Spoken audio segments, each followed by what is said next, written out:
আসসালামু আলাইকুম। কোথায় যাবেন চাচা? Bus stand. ইজি বাইক নিয়ে নি আপনাকে। আসেন। কই কোথায় যাবেন আমারে বলেন। মনোহরপুর যাবেন। ইজি বাইক কি বলে? হ্যাঁ, ডাক্তারের কাছে। বাড়িতে কেউ নেই আপনার? মুরব্বী মানুষ, বাসায় কেউ নেই আনার মতন? হ্যাঁ, আসেন। এই স্টেশনে যাওয়া লাগবে। হ্যাঁ, রিক্সা উঠতে পারবেন? হ্যাঁ, আমি উঠাই দিই। আসেন। বাসে যাবেন? ওঠেন, রিক্সায় ওঠেন। পারবেন না? উঠতে পারবেন না চাচা? ওঠেন।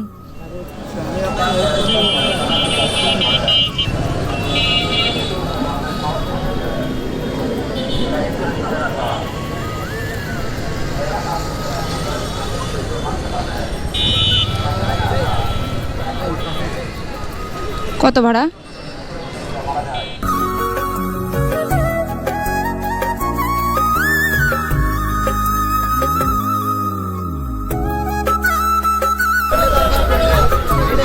চাচা আপনি ইজি বাইকে যান, আমি ভাড়াতে দেবো। আসেন ভাই। ইজি বাইক কই যাবে? আপনি কই যাবেন?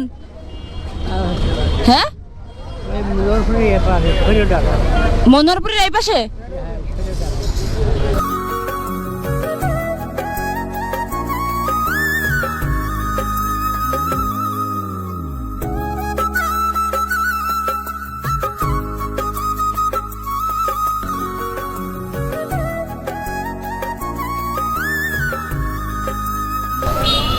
ভাই ভাড়া কত এখান থেকে মনোহরপুরে? এটা চাচা এই ভাড়া এনাকে আমি দিয়ে দিচ্ছি। হ্যাঁ, ভাড়া দিয়ে দিচ্ছি।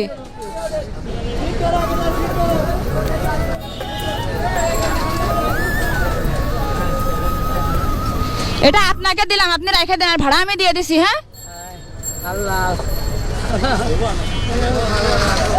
কি হয়েছে? জ্বর? তাহলে যান, আমি আসি। হ্যাঁ, আচ্ছা, আসসালামু আলাইকুম। ভাই একটু ওনারা নামায় দেন, মুরব্বী মানুষ তো। ঠিক আছে। চাচার পরিবারের মানুষগুলো কিভাবে ওনাকে একা ছাড়ে, এটা আমার মাথায় আসে না। 100-র উপরে বয়স হবে ইনার। ইজি বাইকে নিচ্ছে না। উনি ডক্টর দেখাতে আসছে, ডক্টর দেখছে কিনা তাও জানি না, আমি শিওর। উনি ভালো করে কথাও বলতে পারতেছেন, ওনার কথা আমি বুঝিনি উনি আসলে কি বলছে। আমি আইডিয়া করে ওনাকে গাড়িতে উঠাই দিছি। তো একটা বিষয় হচ্ছে কি, তার পরিবারের লোক কোন সেন্সের বা কি আসলে আমি বুঝলাম না যে এরকম বৃদ্ধ একটা মানুষকে কিভাবে তাকে বাসা থেকে একা ছাড়ে। অবশ্যই তার পরিবারে কেউ না কেউ আছে। আসলে জীবনের শেষ পরিণতি যে কি আমরা আসলে কেউই জানি না। তো যাই হোক, আমাদের যেন কারোরই শেষ পরিণতি এমন না হয়। আর চাচা অনেক বেশি অসুস্থ ছিল। আর আমি জানি না তার পরিবারের মানুষ এই ভিডিওটা দেখবেন কিনা। যদি দেখে থাকেন অবশ্যই বৃদ্ধ মানুষ, একটু যত্ন নেবেন আর তাকে একটু দেখে শুনে রাখবেন। আসলে সবাই আমরা একদিন বৃদ্ধ হব, আর পৃথিবী ছেড়ে সবাই একদিন চলে যাব।